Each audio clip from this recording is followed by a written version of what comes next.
Assalamualaikum warahmatullahi wabarakatuh. Eh, Sebenarnya ini mau bahas masalah agak serius, tapi ya karena kayak mau hujan, tuh dari sebelah sana basah jalannya. Bahas masalah yang ringan-ringan aja. Eh, kan ini soal minyak goreng ya, pemakaian minyak goreng sebagai aditif oli mesin.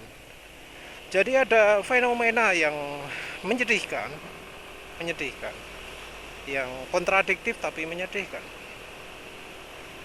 Jadi akhir-akhir ini muncul ya banyak statement-statement lagi seputar penggunaan minyak goreng baik sebagai aditifnya oli mesin ataupun sebagai oli mesin 100% ya. Tapi karena penulis eh, rekomendasinya sebagai aditif, penulis fokus sebagai aditif saja. Jadi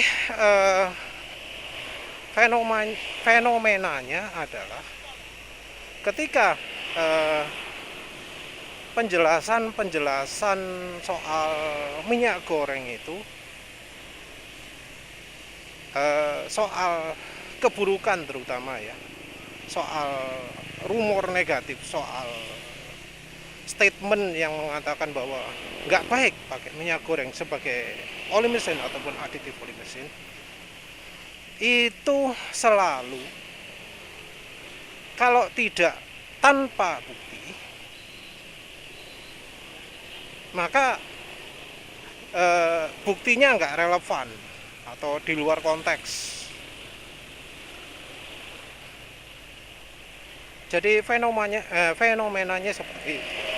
Orang yang ngomong-ngomongi minyak goreng itu jelek, minyak goreng itu nggak cocok jadi oli mesin atau aditifnya oli mesin, itu selalu tanpa bukti, buktinya di luar konteks, nggak relevan, atau sekalian buktinya itu salah.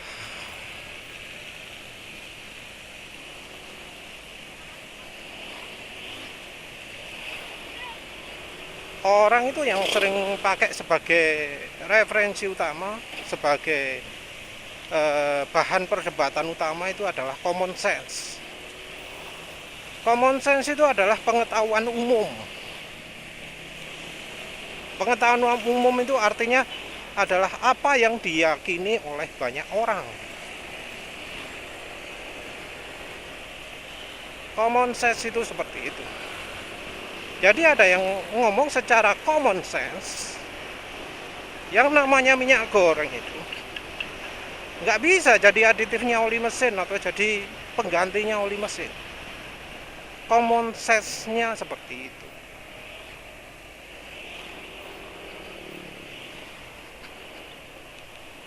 Jadi yang dipakai alasan adalah pengetahuan umum. Nah, sekarang kita pakai komparasi. Nah, kalau di dunia oli, apa common sense itu benar? Apa selalu benar common sense itu? Contoh, contoh yang berlaku untuk baik dunia mobil atau dunia motor, oli itu yang bagus APSN. Segitu. Tapi oli yang beneran tersertifikasi API itu jarang. Jadi seringkali yang dipakai orang itu adalah APSN yang diaku-aku, bukan yang sudah beneran tersertifikasi. Jadi keaslian API-nya itu diragukan. Jadi itu ironinya. Orang menyarankan, ini lo pakai oli merek ini, APSN ini, tapi begitu dicek ya, nggak punya sertifikasi APISN. Dan ngeceknya gampang kan, tinggal ke website resminya API.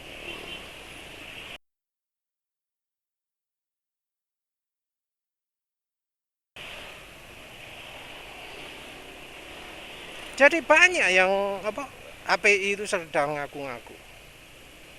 Yang berikutnya adalah contoh ya, contoh common sense yang salah. Oli yang terbaik adalah yang full sintetik. Tapi coba lihat berapa banyak oli yang beneran full sintetik. Kita pakai pengertian baru atau lama sih? Kan kalau ngomong oli full sintetik, itu adalah harapannya adalah oli yang beneran sintetik. Oli sintetik itu kalau pengertian awal-awal itu adalah oli selain selain mineral, selain grup 1, 2, 3. Jadi klasifikasinya oli sintetik itu adalah oli grup 4 dan oli grup 5. Oli grup 4 ada PaO, oli grup 5 ada polyolester, PAG, apalagi diester, wis pokoknya itulah ya.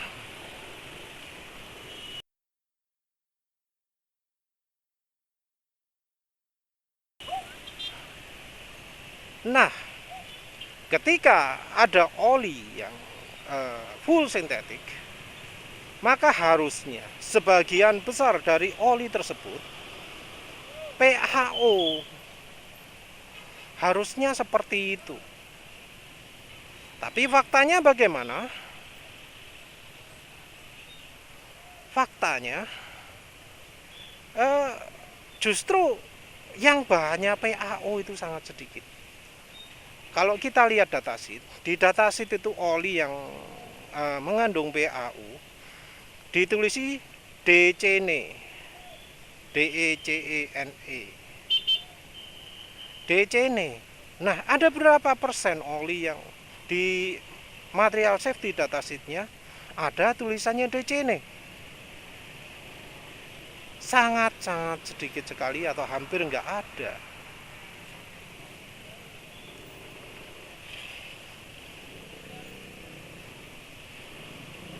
Repot kan ya.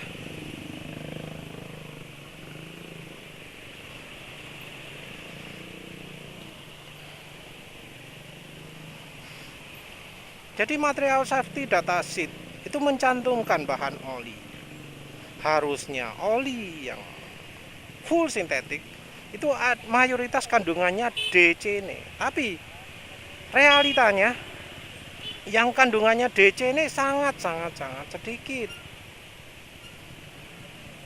Realitanya seperti itu. Jadi harusnya oli itu nggak dipanggil full sintetik, tapi ya nyatanya kepanggil full sintetik ya. Nah, soal minyak goreng bisa jadi oli mesin atau campuran oli mesin, itu menurut pengetahuan umum juga nggak bisa. Tapi menurut yang ahli, menurut peneliti bisa. Mungkin ada sanggahan bahwa yang diteliti itu bukan minyak goreng, tapi produk atau hasil dari olahan minyak kelapa sawit yang lain.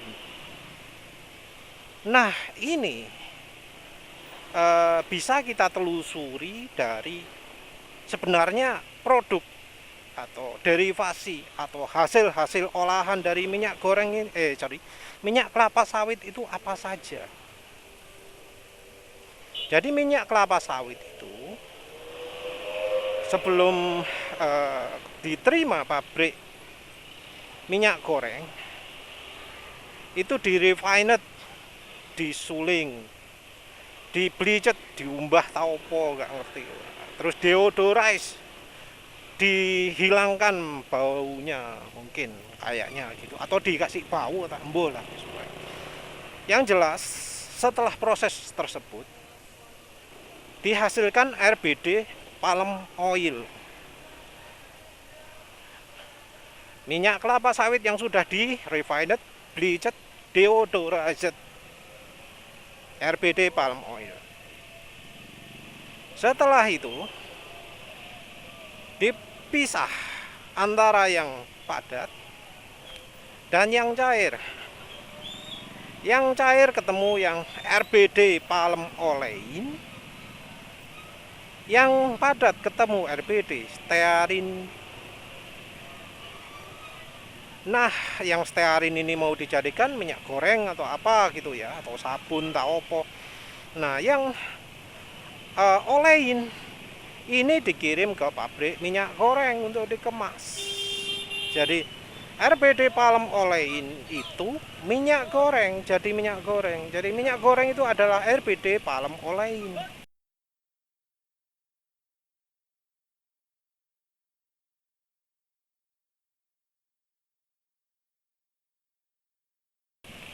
Kalau kita cari referensi-referensi nggak dari cara pembuatan, banyak sekali yang ngomong minyak goreng itu sebagai RBD palm olein.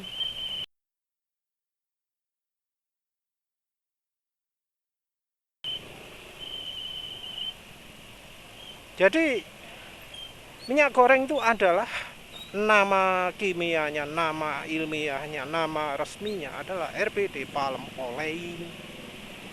Karena minyak goreng kan macam-macam, tapi yang dipakai minyak goreng itu adalah RBD palm olein.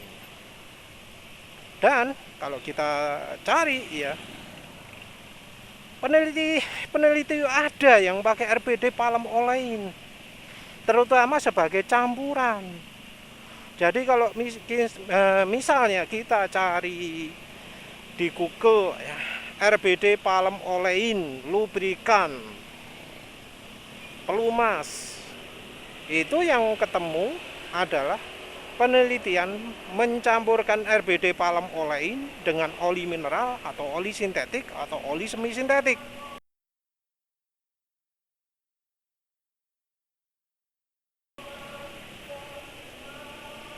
Jadi kalau dibilang minyak goreng itu enggak cocok untuk mesin,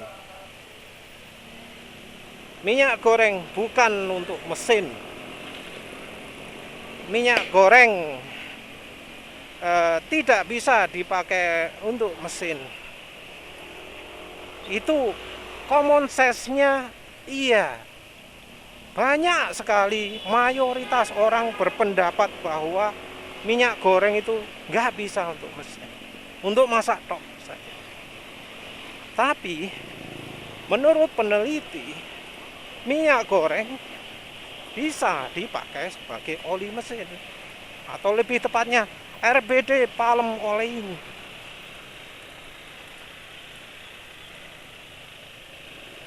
Ngomongnya campur-campur Inggris tak Jawa no nggak apa-apa kan ya. Yang jelas itu intinya.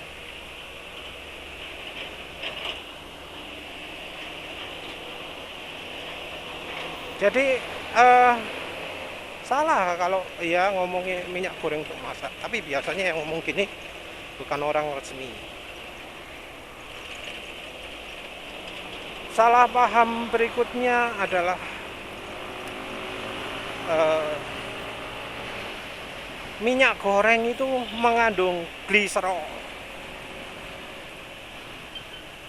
Apa benar begitu?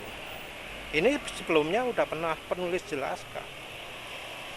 Salah. RBD palm olein itu tidak mengandung gliserol. RBD palm olein baru bisa menghasilkan gliserol kalau dicampurkan dengan metanol dan metil salisilat atau apalah ya, sodium metilat atau apalah gitu ya.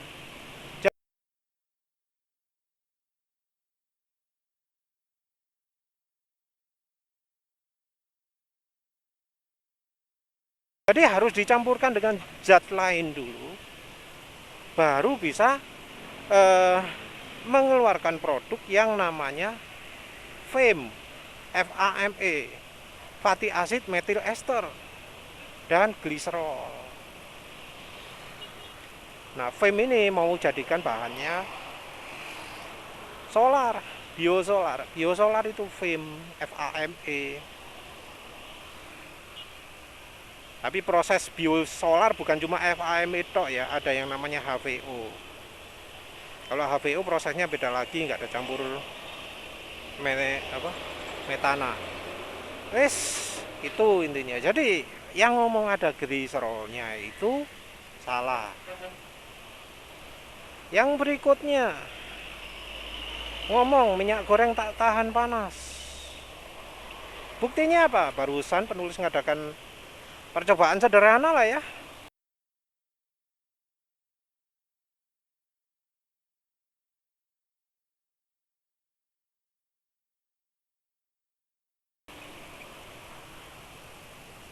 Minyak goreng Amsoil Signature, Prima XP, dan apa namanya PTT ya, sisa-sisa ngisi oli masih belum dibuang.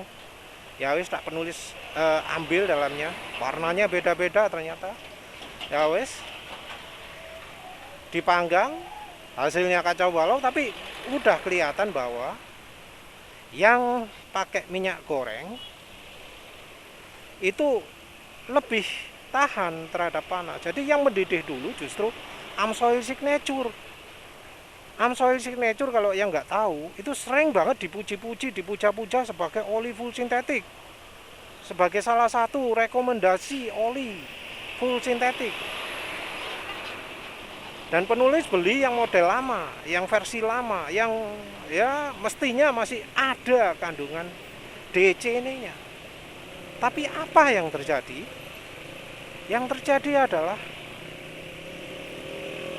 yang mendidih lebih dulu justru Amsoilnya.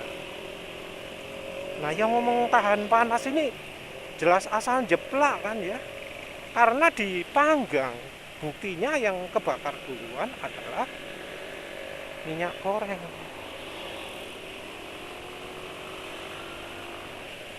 Terus ada juga yang ngomong minyak goreng itu tidak bisa tercampur sempurna dengan oli mesin. Aduh, kalau yang ini maaf ya, penulis udah pernah nemu ada yang sumber dari jurnal ilmiah ya, yang ngomong bahwa minyak goreng itu bisa tercampur dengan oli mesin secara sempurna. Yang nggak bisa tercampur dengan sempurna itu dari di antara semua minyak nabati adalah castor oil. Castor oil ini cocoknya untuk yang bahan bakarnya bahan bakarnya alkohol. Jadi mesin bakar itu yang cocok pakai castor oil itu adalah yang bahan bakarnya alkohol, yang E85, yang E100, itu yang cocok. Dan itu keunggulannya dari castor oil dibanding dengan oli lain.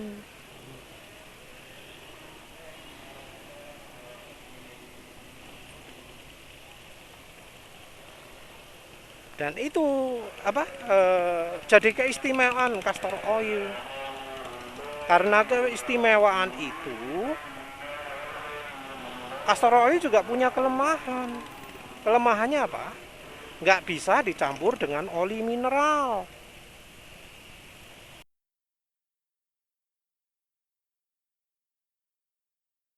Nggak cocok dipakai kalau bahan bakarnya bensin. Dan keterangan tidak boleh dicampur dengan oli mineral ini tertera pada produk-produk oli castor, oli minyak jarak ya, castor oil.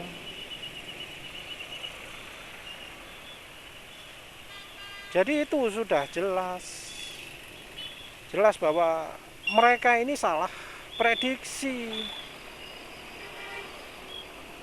salah nyebut. Bukan minyak goreng yang nggak cocok dengan oli mesin, bukan minyak kelapa sawit yang nggak cocok dengan oli mesin, tapi minyak jarak atau castor oil.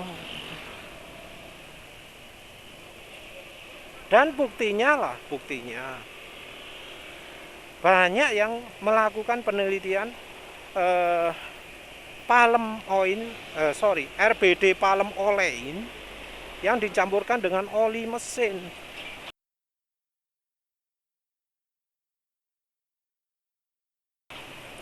Nah, kalau misalnya nggak bisa nyampur, mereka nggak melakukan itu, nggak menjadikan palm oil sebagai campurannya oli mesin.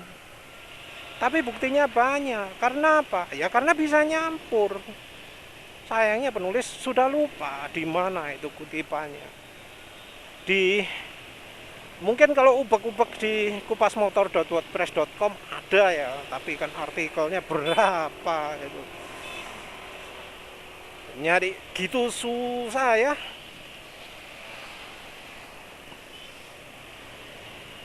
Nyasar nanti di kakean artikel.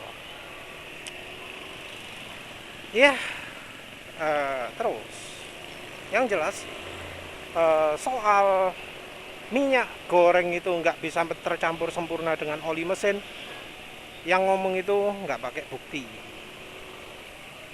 asal ngomong gitu aja. Terus ada lagi pernyataan, contohnya ngomong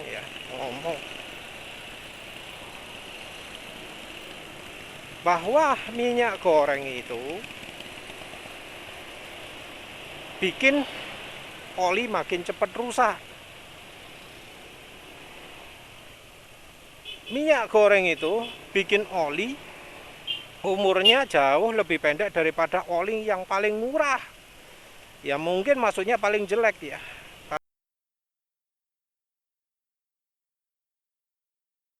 Karena kan kalau grup oli nganggap oli bagus itu pasti harganya mahal ya. Sesuatu yang ya nggak penulis setujui, karena ya buktinya lah ya, harga sama kualitas beda. Penulis kan coba banyak itu. Valvolincam, Delta Loop, PTT, harganya berapa itu? Shell Advance Ultra, harganya berapa itu?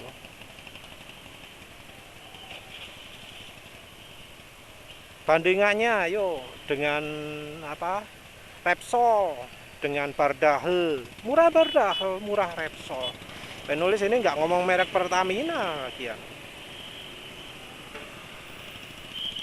Mesran SAE 40 berapa harganya? 40.000 ya, termasuk kemahalan. Tapi ya jauh lebih baik daripada oli yang kualitas harganya 2 kali lipatnya. Anok itu 75 itu harga termasuk paling murah. Apa lebih bagus daripada Mesran SAE 40? Ya enggak. Adnok lawan Mesran Super, penulis jauh lebih pilih Mesran Super. Nah, wis itu dibilang minyak goreng itu lebih jelek daripada oli yang paling jelek sekalipun. Ngomong gitu apa pakai bukti? Enggak, penulis nggak nemu ada bukti, nggak dapat bukti. Diprotes bolak-balik, nggak ngasih bukti. Cuma ngerasani tok nang buri. Kalau misalnya mereka punya fakta, pasti mereka ya bakal posting, tahu penulis apa kubak-kubak komenan mereka, statement mereka. Tapi apa yang terjadi? Diem, gak wani ngomong karena mereka gak punya bukti. Karena mereka ngomong asal aja tanpa bukti.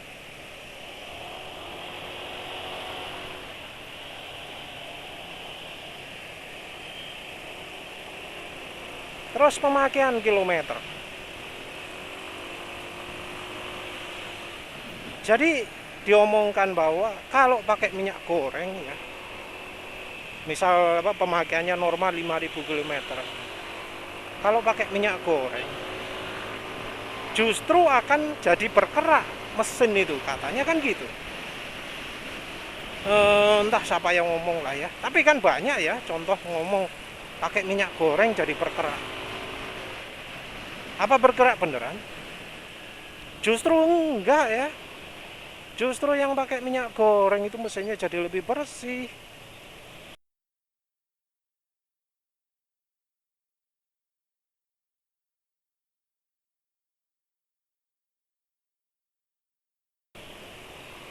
Aneh loh ya. Kalau dari testimoni-testimoni yang bongkar mesin, justru mereka yang pakai minyak goreng mesinnya lebih bersih. Nggak butuh namanya engine flush itu, karena mesin udah bersih. Nah terus yang ngomong kalau pakai minyak goreng jadi berkerak macam-macam, apa sudah coba? Yang jelas penulis nggak lihat ada buktinya. Dikonfirm, ditabrak langsung. Yang disuruh uji coba malah penulis toh. Nggak gendeng ya? Mereka ditanyai mana buktinya berani mengeluarkan pernyataan kayak gini. Malah penulis yang disuruh uji. Mana uji olimu? Loh ya apa sih? Kan sana yang harusnya ngasih bukti. Berani mengeluarkan statement, berani menjelek-jelekkan penggunaan minyak goreng. Mana buktinya? Katanya mereka itu kalau sembarang-sembarang harus pakai bukti uji lab. Mengapa kok malah yang pengguna minyak goreng yang dimintai uji lab? Sementara itu mereka ngomong negatif, ngomong jelek-jelek, nggak ada uji apapun juga. Yang dari grup oli pengguna minyak goreng, nggak ada yang repot-repot, ribet-ribet pakai uji lab macam-macam. Ya karena penulis sendiri ya no problem, pakai cuma ngomong nggak masalah, pakai testimoni nggak masalah, nggak ada uji oli nggak masalah, karena penulis ya percaya lah. Mau ada yang komentar negatif juga percaya. Contoh ada yang ngomong kalau pakai Fortune mesin malah jadi berasap, malah begini. Ya percaya, kenapa? Terus ternyata ada yang menjelaskan juga, oh iya kalau pakai merek Fortune nggak gini, pakai merek Bimoli enggak. Ya, kayak gitu kan jadi pengalaman bagi yang lain. Contoh lain, ada yang ketika olinya sudah umur 2000 km atau berapa gitu ya, menambahkan minyak goreng 20%. Yang terjadi apa? Mesinnya macet. Nah itu di sharing. Ya itu jadi pengalaman yang berharga untuk mereka yang untuk yang lain-lain. Artinya kalau pertama-pertama pakai minyak goreng jangan banyak-banyak. Lek kotorane ambro kabeh, macet mesinnya. Nah kayak gitu kan berguna. Dan itu penulis percaya walau mereka ngomongnya nggak pakai uji oli atau apa, no problem. Nah justru mereka yang mengandalkan uji oli itu malah nyuruh kita ini ya, pemakai minyak goreng ya bukan kita, mungkin ada yang belum ya. Nah, malah minta yang sekarang ini pakai minyak goreng untuk melakukan uji oli. Sementara klaim ngawur mereka itu nggak dibuktikan. Itu gimana itu?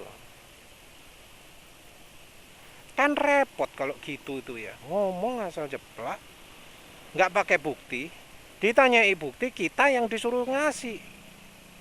Siapa ini yang lebih ilmiah? Penulis sendiri sangat meragukan keilmiahan mereka.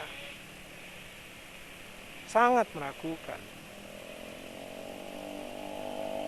Ya soalnya contohnya soal film strength. Soal film strength dibahas besok aja.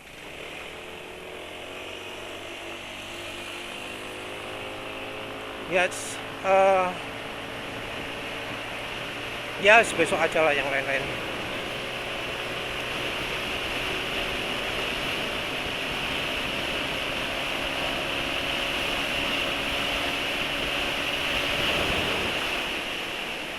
Ini lagi ya, ganti oli tok tadi tambah banter. Sekarang penulis pakai oli total.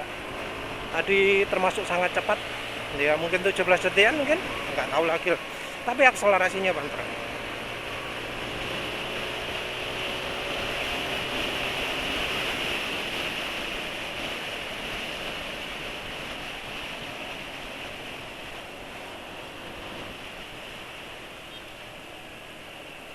Karena ya beda lah ya cara pembuktiannya. Yang penulis ragukan itu yang yang rekomendasi, contohnya rekomendasi kalau oli mineral sekian kilometer, rekomendasi kalau oli semi sintetik sekian kilometer, full sintetik sekian kilometer, makin full sintetik makin jauh. Penulis tanya nggak pernah dikasih bukti. Itu sudah dilakukan pembuktian ke oli apa saja. Melakukan seperti itu kan harusnya pakai uji oli yang berkala, yang apa, bahannya itu eh,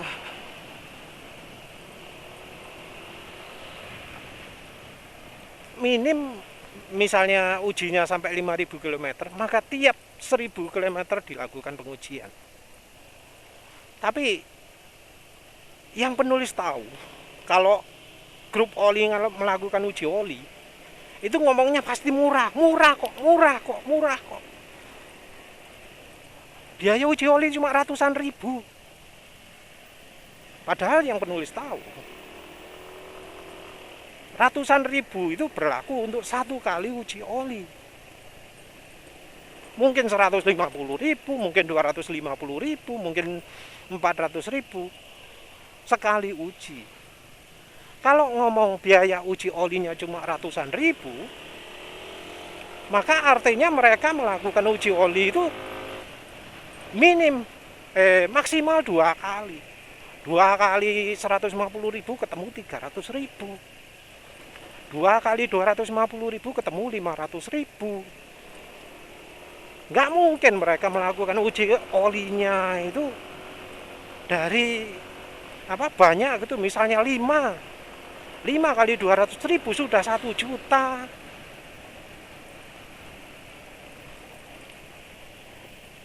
Masa mereka melakukan uji oli berkali-kali cuma ratusan ribu? Mustahil lah. Pasti mereka ngomongnya uji oli itu jutaan, gak mungkin ngomongnya ratusan ribu.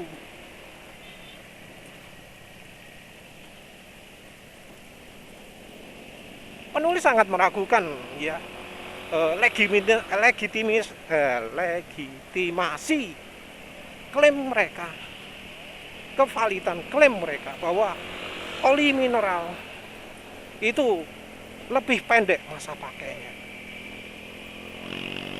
Karena mereka paling ujinya pakai feeling tok. Walau mereka ngaku-ngaku, oh pasti pakai uji lab. Penulis nggak percaya. Kalau ada member LDIC, silahkan dah kasih. Penulis nggak pernah nemu. Karena untuk membandingkan kilometer, 1.000 km, 2.000 km, sampai ngomong ada 500-nya, 1.500. Itu paling tidak uji olinya adalah tiap 500 km. Nah kalau olinya sintetik, 500 kali berapa? Kali 8 baru bisa 4.000. Soalnya katanya oli full sintetik di motor antara 3.000 sampai 4.000. Berarti ujinya untuk full sintetik itu butuh 8 kali.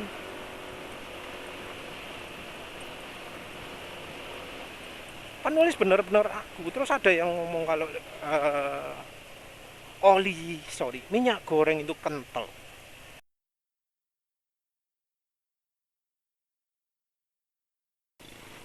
Itu dia ngomong minyak goreng itu kental.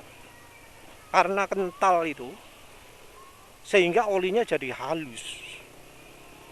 Nah orang ini ngomong asal jeplak. Faktanya gimana? Ada di penelitian RBD palm olein, ya, viscosity berapa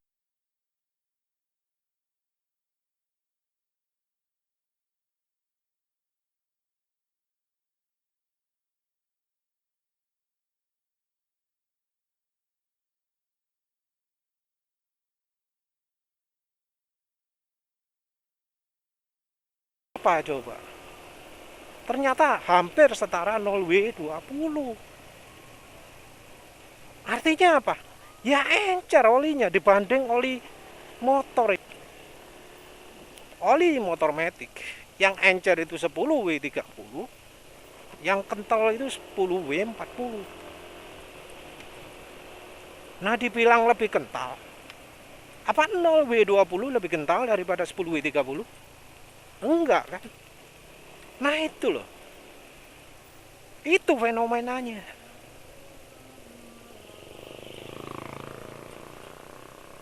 Jadi Iya, penulis nggak respect lah ya kepada mereka-mereka ini. Ngomong asal ngomong, nggak pakai bukti. Ah ya wis lah. Nanti amati aja kalau ada yang komentar soal minyak goreng, bisa mungkin tolong forwardkan ke penulis.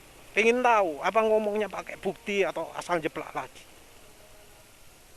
Oh ya, ini lagi nyoba oli Total ya. Masih halus sampai sekarang. Bagus oli Total.